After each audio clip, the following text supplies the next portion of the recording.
Shalom Aleichem. Mishnah Yomi is holding in chapter 3 of Sanhedrin. Today we learn Mishnayot Daled and Hey. Yesterday in Gimel we mentioned there's a psul, a disqualification for judges and witnesses if they're involved in activities that are not yashar, not upright, that they're not really trustworthy. There's discussion if that's maybe perhaps a rabbinical disqualification. Now here in Mishnah Daled we get to one that's definitely a biblical disqualification. Ve'elu hen hakrovim, and these are the people who are relatives closely related enough that they're disqualified from testifying one on another. Now this is actually a pasuk in Devarim, Deuteronomy chapter 24, Avot lo metu alabanim, that fathers should not be put to death on the sons and sons on the fathers. And our sages learn out in the Gemara, it's really talking about giving testimony which can affect the other party. And since it says fathers plural, it's not just the father and the son, but it's more expansive, as the Mishnah says.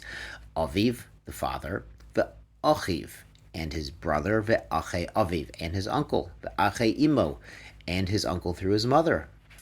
And it's worth noting the Bartanura here points out, based on the Gemara, that it's the same for the female. So it's the same for the mother and the sister and the daughter, and aunts have the same halacha as uncles. Mishnah adds, Bal achoto, the husband of his sister. The husband of the sister through marriage is considered to be on the same level of relativeness as the sister herself.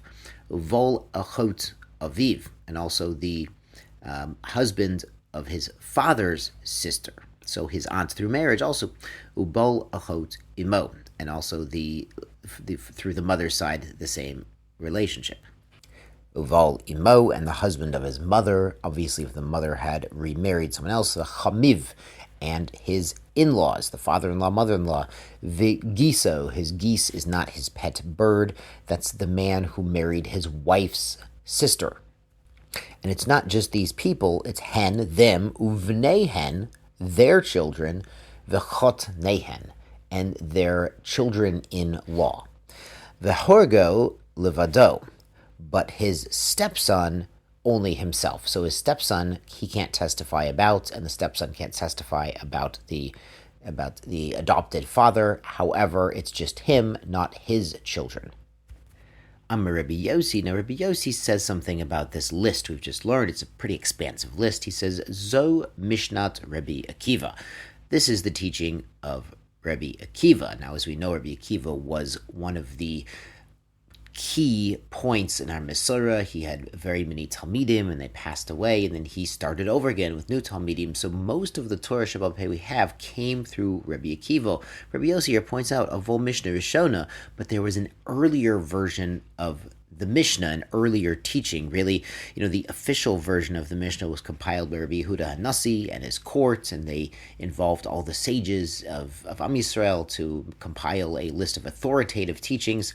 But there was an earlier teaching before Rabbi Akiva's time that stated Dodo, his uncle, Ben Dodo, his cousins, V'kolari le'orshav, and really anyone who could get an inheritance.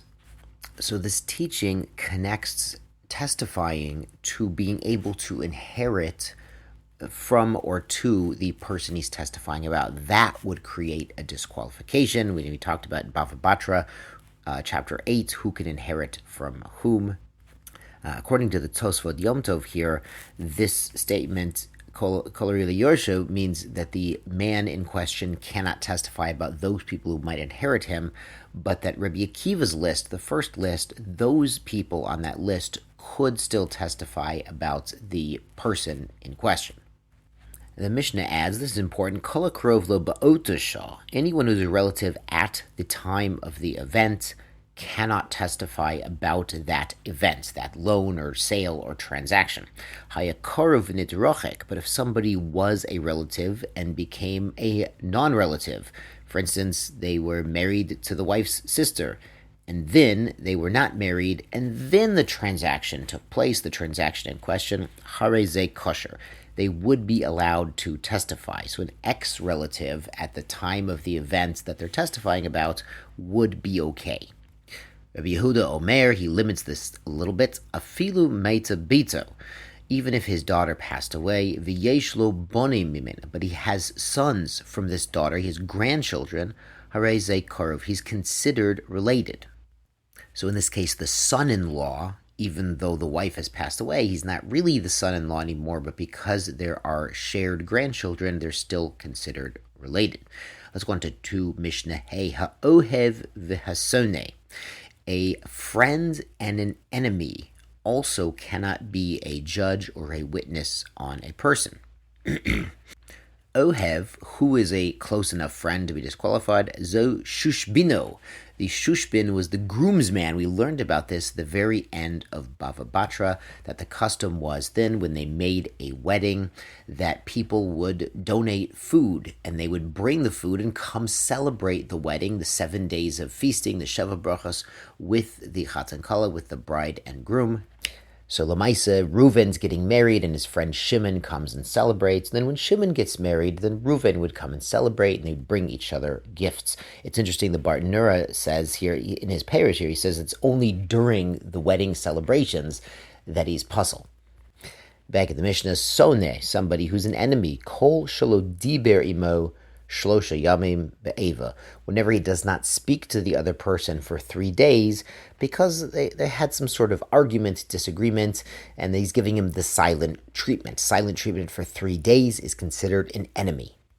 And it's really a powerful idea, especially on Shabbos when we're not driving, on Shabbat we're walking around, just to say Shabbat Shalom, good Shabbos, how you doing, to people walking by, just simply talking to people, smiling to people, showing them Sever Panim Yafot, a smile, it goes a long way towards, Ahavat Yisrael, towards showing other Jewish people and every people in the world that, we care about them. The Mishnah concludes, Amru Lo, they told him, meaning the other sages told the teacher of this Mishnah that were worried about Oven Soni, they say, Lo nechshadu Yisrael kach. They say the Jewish people are not suspected of letting their feelings get in the way of testimony. That, if they're a friend, yes, they're a friend, and that's beautiful, but we don't suspect they'll change their testimony and lie under oath about it. And if they have an argument and they're fighting, we don't suspect that they're going to really have it in for that person and want to take revenge, which again, revenge is forbidden on a biblical level. We don't suspect them of that. We would allow them to testify. Tizku le mitzvot, yashar kochachem.